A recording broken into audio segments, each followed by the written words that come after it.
Hablamos de disturbios y nueva directiva en el Congreso de la República. La siguiente nota pone el tema en contexto. Martes 19 de octubre. Todo transcurría con normalidad en los alrededores del Palacio Legislativo. Y al decir normalidad nos referimos a las ya constantes manifestaciones que tienen lugar en este sitio. A las 7:30 horas de ese día, un grupo de exmilitares se reunía en la Plaza de la Constitución para luego dirigirse hacia las instalaciones del Congreso de la República.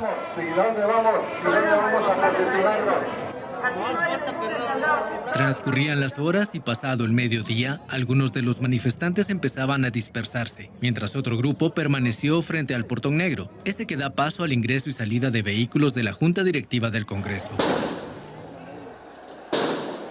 De pronto, los ánimos se encendieron. Y los manifestantes, a golpe de palos y piedras, lograron atravesar hacia las instalaciones del Congreso, sobre la 8ª Avenida, para luego incendiar los autos que en ese momento se encontraban allí, provocando una nube espesa de humo que podía observarse a más de 10 cuadras. Pero, ¿qué provocó estas reacciones? ¿En dónde estuvo el detonante? Yo como presidente del país voy a ir al frente y ustedes como comandante general del ejército a pararnos ante el Congreso hasta que pase la ley de dignificación. Incitación o promesa de campaña. De esto parten los exmilitares para exigir lo que en su momento se les prometió durante el gobierno de Jimmy Morales. Una ley con la que cada uno de ellos recibiría 120,000 quetzales por haber prestado servicio militar durante el conflicto armado interno. Ese diálogo continúa. De hecho, con ellos se tuvo una reunión esta semana. El día de ayer estuvimos reunidos con ellos. El problema es que piensa esta gente que está siendo manipulado también por una diputada del Parlacén, que si venían a hacer presión aquí, la diputada es la diputada Ana Victoria, no recuerdo el apellido. Ella fue diputada acá, presentó esa ley que tiene inconstitucionalidades. Pero ella les dice, vayan y presionen, vayan y manifiesten porque solo por la fuerza va a salir esa ley. ¿Y ahora qué sigue?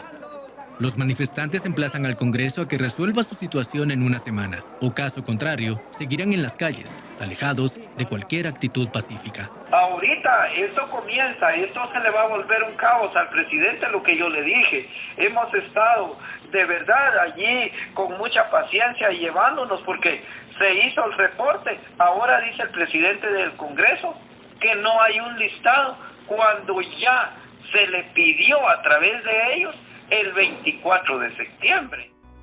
Vamos a Renzo Rosales, está ahora analista político. Renzo, ¿cómo estás? Bienvenido, buenos días. Te lanzo la primera pregunta. ¿Cómo calificas las acciones de violencia que se generaron en el Legislativo que coincide con la elección de esa nueva Junta Directiva? Bueno, creo que sobre el Congreso en los últimos días, creo que hay una especie como de doble momento de toma del control.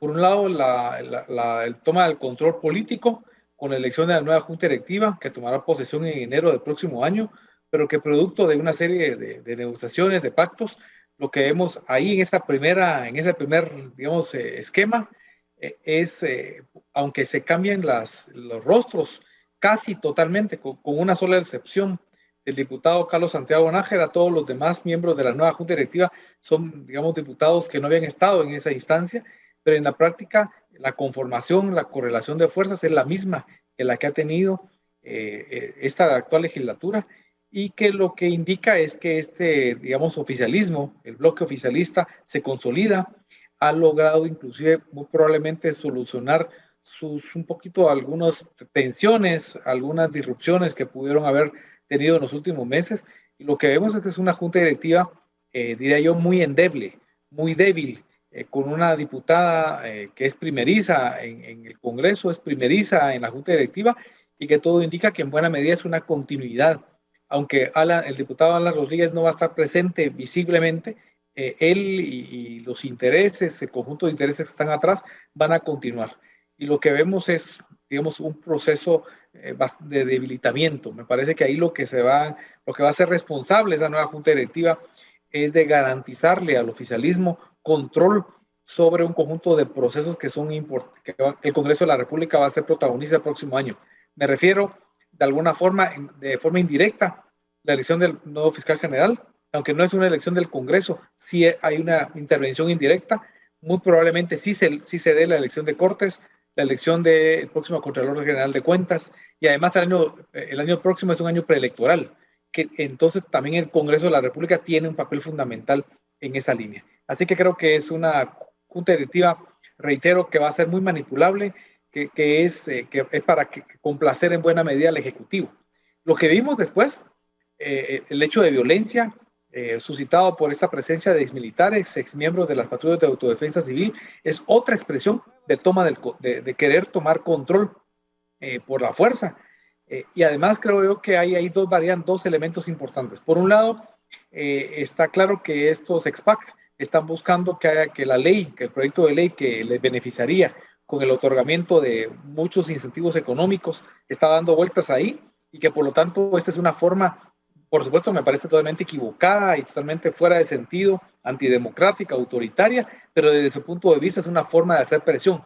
Pero creo yo que lo que no se ha dicho, y es lo que quiero reiterar, quiero mencionar acá, es que esta acción violenta que llevan a cabo estos exmilitares o expersonas vinculadas a las exPAC es una forma de querer disuadir, probablemente, un tema que durante los últimos días se ha levantado con mucha fuerza.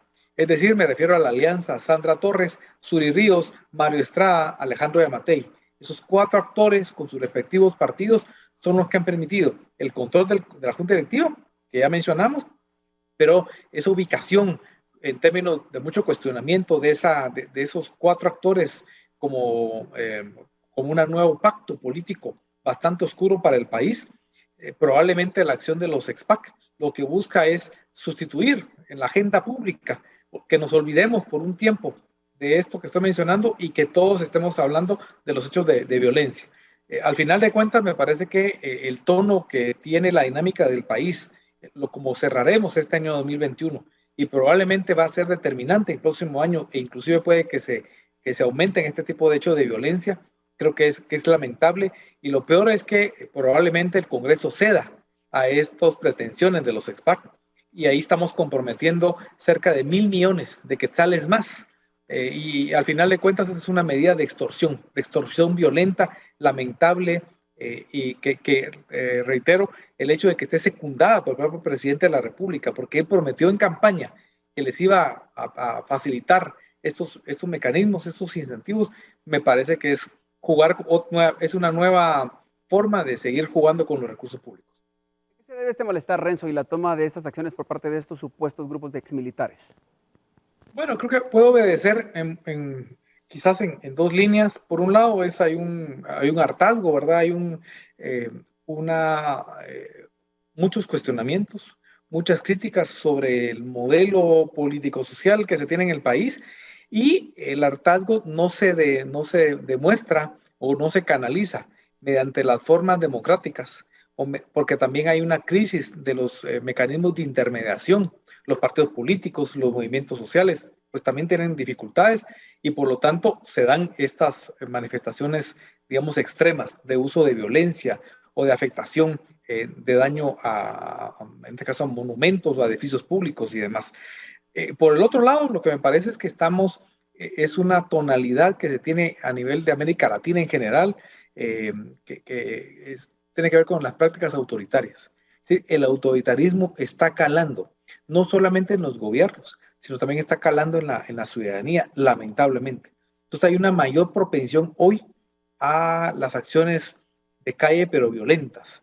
Es decir, y eso puede tener la supuesta justificación de que es una forma para que me ponga más atención, pero me parece que es una forma totalmente antidemocrática y equivocada. Entonces creo que por eso mencionaba anteriormente, que se están exacerbando esos mecanismos, esas formas, y creo que en tanto y en cuanto no se lleve a cabo alguna medida de paliativo, de contención, creo que, reitero, lamentablemente este tipo de manifestaciones se van a seguir dando, porque si le funcionó a unos y le funciona a los exPAC, seguramente después van a querer la misma pretensión otros grupos, ya sea grupos organizados o grupos de extorsionistas, como es este caso tanto de por ejemplo, los sindicatos públicos como los exPAC, que es el último ejemplo que tenemos.